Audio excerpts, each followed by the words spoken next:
The number of new COVID cases is in steep decline in many parts of the U.S., but it's still unknown how many of the people who've had the illness will develop the lingering symptoms of long COVID.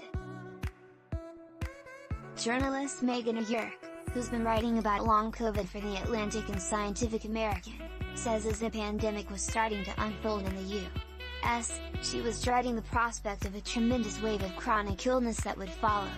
That's because O'Rourke has first-hand experience.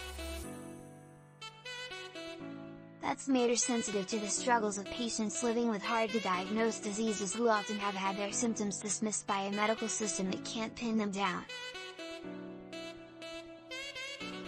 Long COVID can be similarly hard to characterize.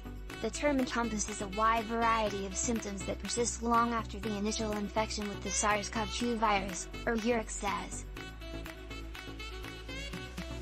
Those symptoms might include chest pain, but they also include so-called vague and subjective symptoms like brain fog or fatigue and roaming pain in the body.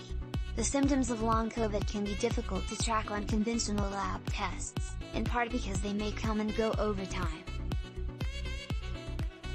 And all of this puts pressure on patients who then have to testify to the reality of their own illness, O'Rourke says.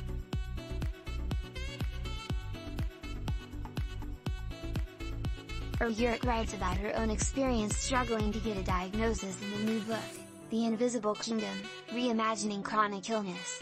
For O'Rourke, it all started in the late 1990s, soon after graduating college.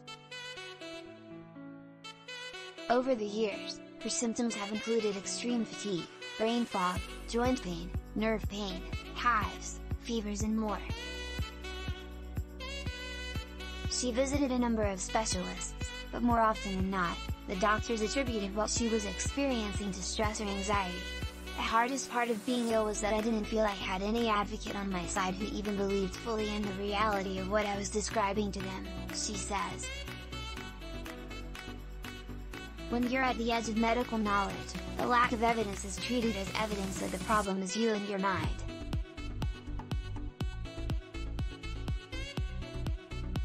I felt, in a sense, kind of locked away in a room like a 19th century hysteric. Eventually, O'Rourke found a team of doctors she likens to detectives at my side. She was diagnosed autoimmune thyroiditis, a disease the body begins attacking the thyroid, as well as with Lyme disease in the gene.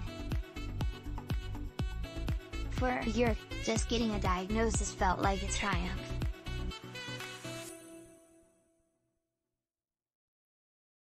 But she acknowledges that many others who suffer from chronic illnesses don't have the same resources to continue seeking treatment.